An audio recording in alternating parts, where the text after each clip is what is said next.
Don't women on tribal lands deserve their constitutional right of equal protection and not to be raped and battered and beaten and dragged back onto native lands because they know they can be raped with impunity? Ain't they women? After months of debate and political infighting, the U.S. Congress reauthorizes the Violence Against Women Act. Why did a bill that historically enjoyed wide bipartisan support take so long to be renewed? You're watching Inside Story Americas from Washington.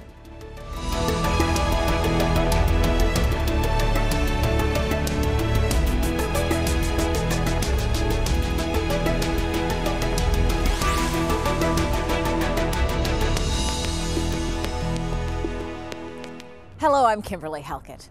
It is an act that sought to strengthen the U.S. justice system when it came to dealing with sexual assault and violence against women. It was passed in 1994 and renewed in 2000 and 2005. But an updated version of the bill, which sought to extend protections to gays and lesbians, immigrants, and Native Americans, met with stiff resistance with Republicans in the U.S. House of Representatives. As a result, a bill which historically had enjoyed bipartisan support took more than a year to reauthorize. Well, earlier I spoke with Oklahoma Congressman Tom Cole, a Republican, Native American, and one of the strongest supporters of the bill. And I asked him why it was so important to see this act reauthorized. Since we began enacting this legislation, domestic abuse cases in the United States have declined by 67%.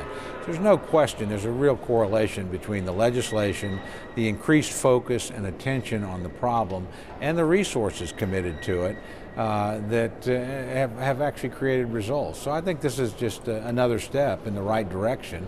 And looking at some populations that have been neglected or overlooked before, trying to provide them with the protections in law that they deserve, like every person does, and with the tools, in the case of tribal governments, that they need to prosecute offenders. Were you surprised by some of your colleagues' opposition to giving greater jurisdiction to Native Americans on their lands to try and prosecute some of these cases? I think this is largely based on ignorance, quite frankly. We don't have tribal governments in a lot of the United States anymore. A lot of members don't have a lot of experience with this. And there is an underlying fear, I think, in some areas, well, gosh, the Indians will sort of punish us for what's happened in the last 500 years.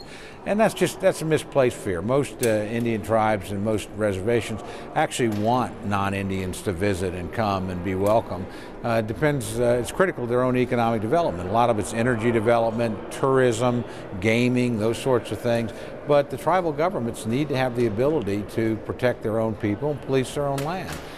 Frankly, I probably have a more expansive view of tribal sovereignty than some of my colleagues, and hopefully this discussion and debate has been educational, because at the end of the day, substantial majorities of both the House and the Senate found this to be acceptable and appropriate constitutionally. Why do you think there is such a greater rate of violence against women on Native reservations? Number one, a lot of Native Americans are poorer than any other part of the population.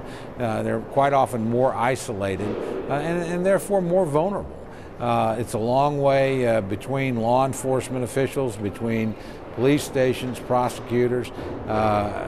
So those things hurt. I think also, again, the line I like to use is hunters know where to hunt, fishermen know where to fish, predators know where to prey.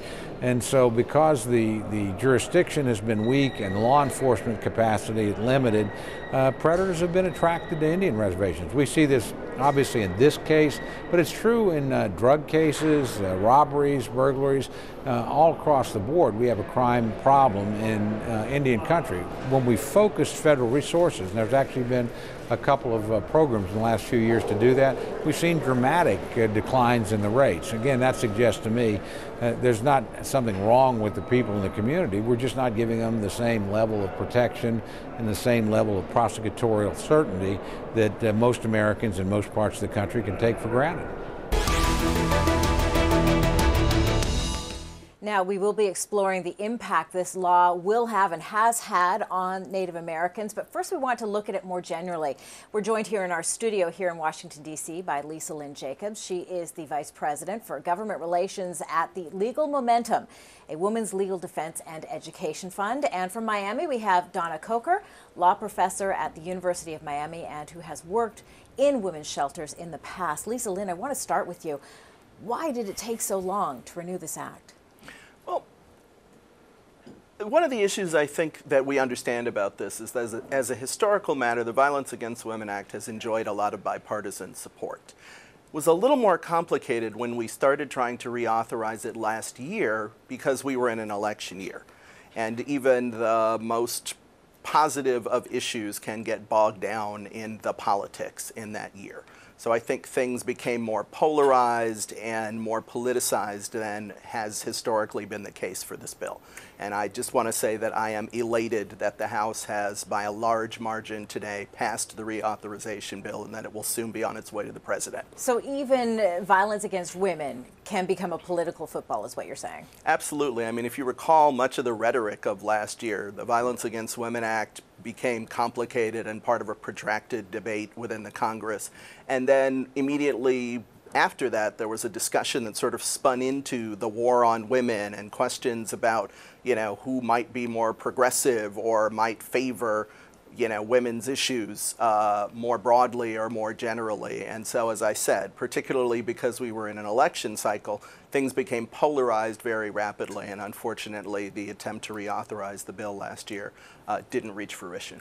But Donna Coker, now we have had this pass in the House of Representatives on its way to becoming law or being law. As the president said, it would be signed as soon as it hit his desk. Talk to me about this updated version.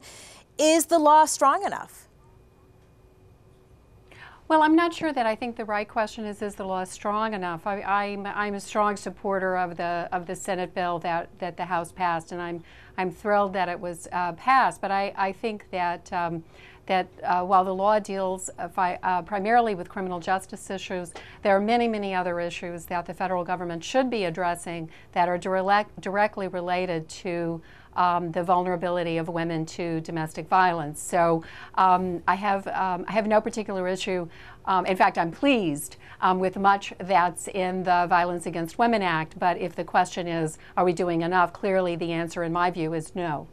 Would you say, though, that it has at least contributed to a reduction in violence against women? I think it has. I mean, it's very difficult to parse out. Clearly, we have a reduction in violence against women. That's clearly the case, and something to be celebrated. Criminologists disagree about the degree to which you can trace that to particular policies, and that's not unusual. I mean, there are similar kinds of debates with other kinds of criminal intervention policies because some criminologists think that you know, we have an overall crime reduction as well, and so does that have to do with an aging population, et cetera? But that's or even sort of a nationwide drop in crime, I think, is one of the other points that has been brought out. That's exactly what I meant to say. Thank you.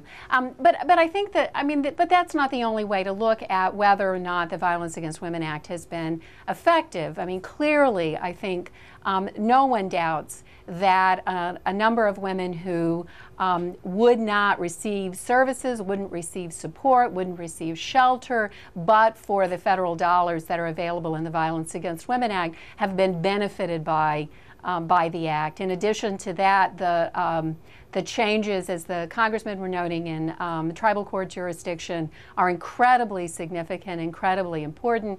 The increases in support for immigrant women, for some immigrant women, again, incredibly important. The anti-discrimination policy in the new act that makes it very clear that no agency or government receiving federal funds through VAWA may discriminate on the basis of sexual orientation or gender identity. Those are all incredibly positive things and make a big difference. You know, you touched on immigrant women. What does it do? No, that's fine. What does it do specifically for immigrant women? What do you see as key there? Well, I mean, it expands the training for prosecutors and for police with regard to U visas and T visas. And this has been, it's one of the things it does. It also provides some protection for foreign brides. But the U visa and T visa have been particularly important. There has been, what those visas provide is that women who are undocumented, who might otherwise be deportable, if they are cooperating with the criminal justice system in a crime of which they are the victim of the crime, then they can get a visa as a result of that. And we've had problems across the country in that there's really not been a uniform understanding among law enforcement about what it means to have been cooperative with criminal justice. So there's no doubt that's a very important support as well. It also ensures that the U and T visas, and those are visas available to victims of crime or victims of trafficking, also ensures that if those victims of crime are being stalked, that the protections of those visas would be extended to them, and that has not been the case until now as well. But, you know, Lisalyn, what does this not have in the Act that you would like to see? Because there have been criticisms, well, it has been helpful, it still doesn't go far enough, it still doesn't address some very key things that women that are victims of violence really need. For instance, shelter, job training. Talk to me a little bit about what's not in this. Sure. I mean, I think both Donna and certainly my organization would love to see a law that focuses more closely on the economic victims, the economic aspects of violence against women. I think at the same time we are mindful of the limitations in, within this sort of fiscal reality and those constraints, and also the politics that sometimes getting some of those provisions included or passed can be more difficult.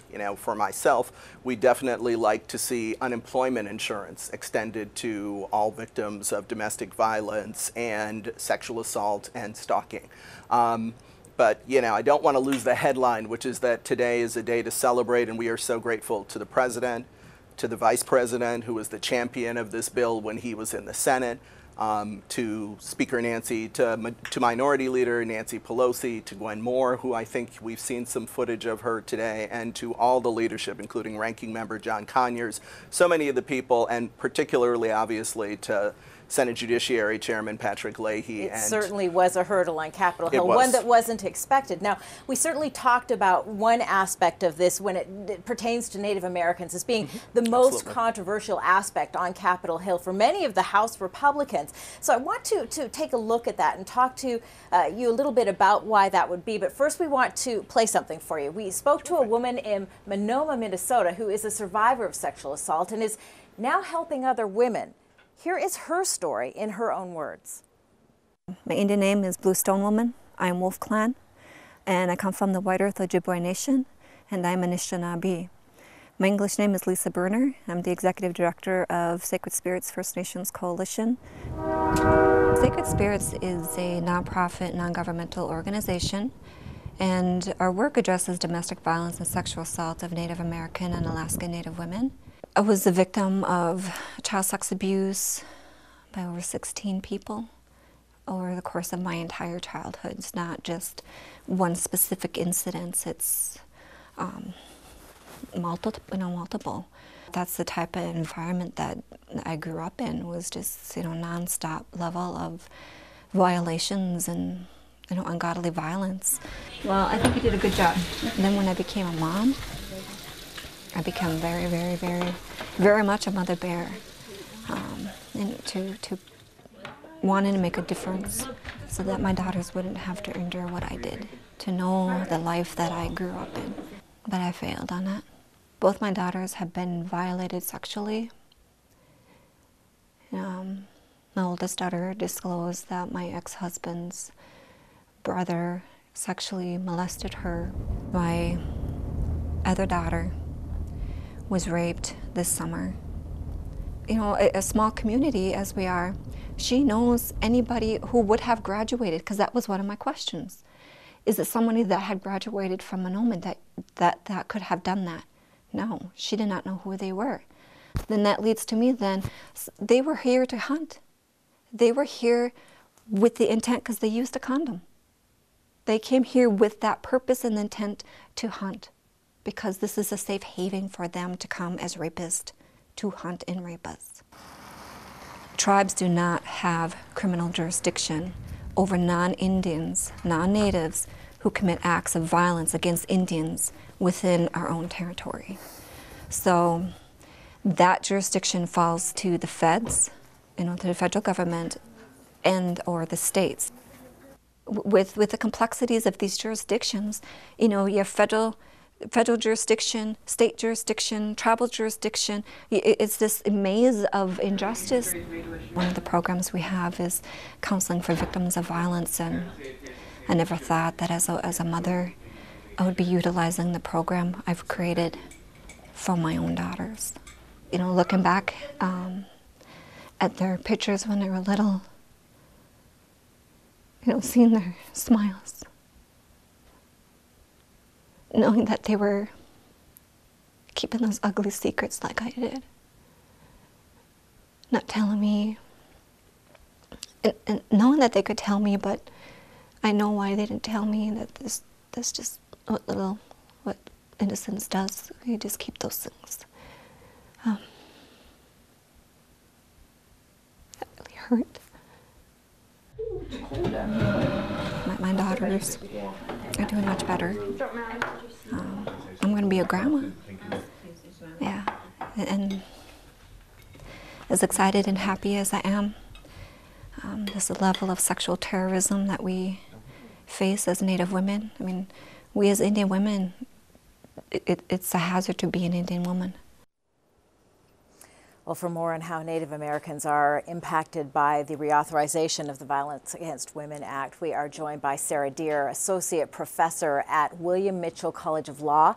She was recently named chair of a U.S. Department of Justice Federal Advisory Committee designed to develop protocol for responding to sexual assault in tribal communities. Welcome. I want to ask you, first of all, what does this mean for women in the Native American community now that this has been reauthorized?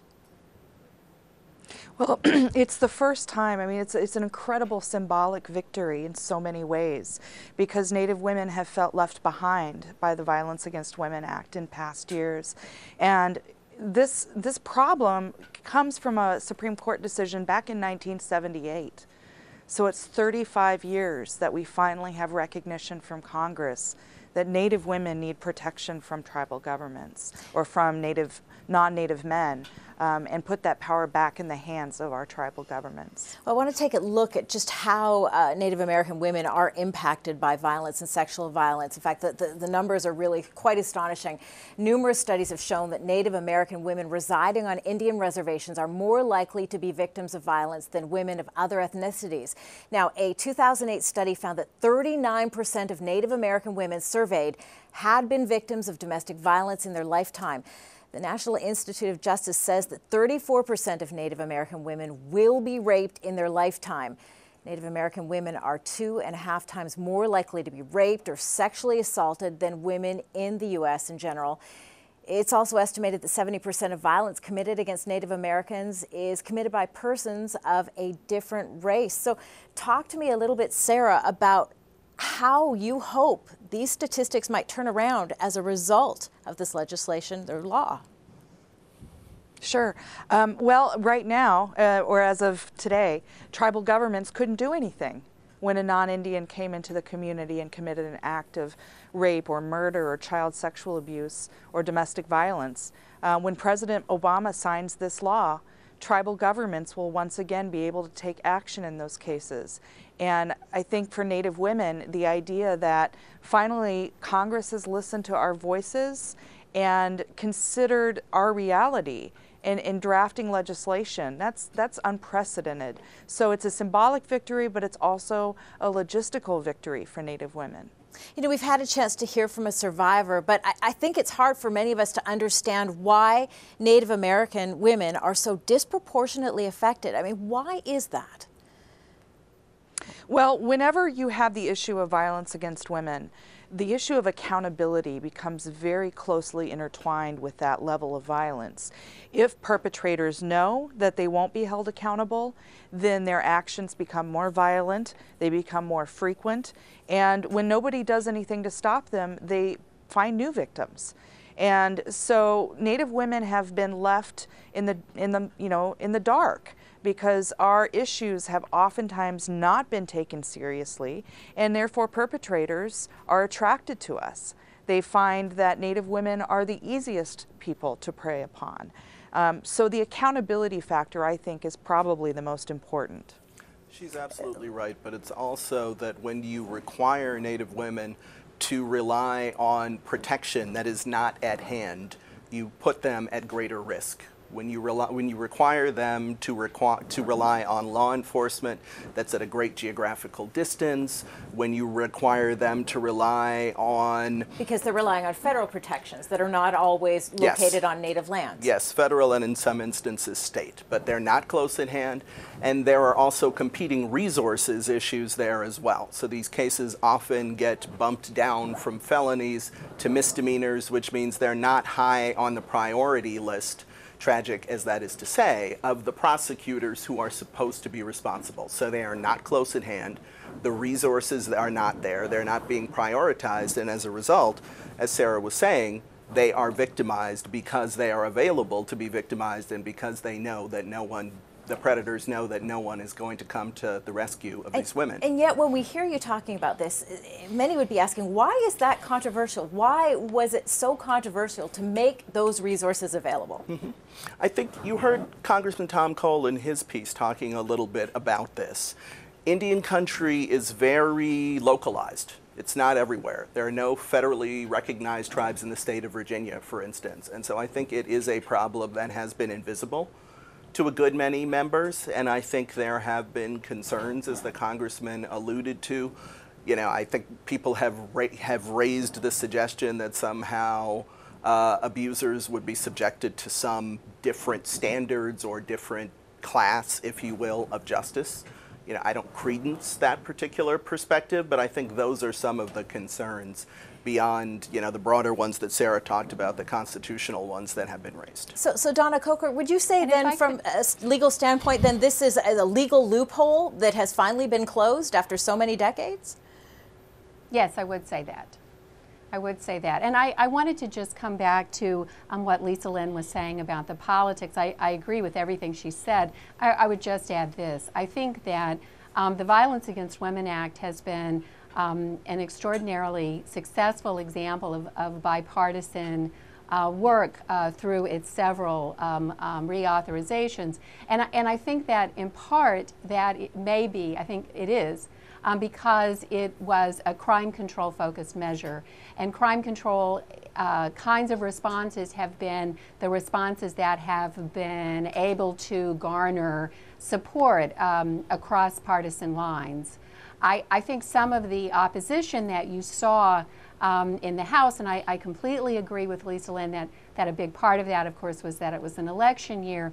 But I also think that part of that opposition, you recall, was directed at the provisions of the Senate bill, not only the provisions that would have increased protection for Native American women, but the provisions that had to do with anti-discrimination on the basis of sexual orientation, gender identity, and the provisions that would aid undocumented women. And I think what we've seen with VAWA in every iteration is an expansion of the recognition in the Act that some women are more vulnerable to violence than others, and an expansion of services to those what the Act would call underserved women. Okay, and we've only got about a minute left. I want to give the last word to Sarah Dare. No, but that's fine. You know, there is so much to talk about in this, but I really want to finish on the point that, you know, would you say at this point that justice has now been put back in balance, Sarah? I mean, or what more still needs to be done from your standpoint? Sure. Well, I don't want to, I don't want to dilute the victory today because it is such an incredible moment for Native women. But it only applies to domestic violence. And so what I would like to see in the future is a restoration of jurisdiction over all crimes against women, including rape, child sexual abuse, and homicide committed by non-Indians. But this is a great start, and I think Native women all across America are celebrating tonight. All right, we're going to have to leave it there. We do appreciate all of you joining us to talk about this issue. That is all from the team in Washington, D.C. for now. Thanks for watching Inside Story Americas.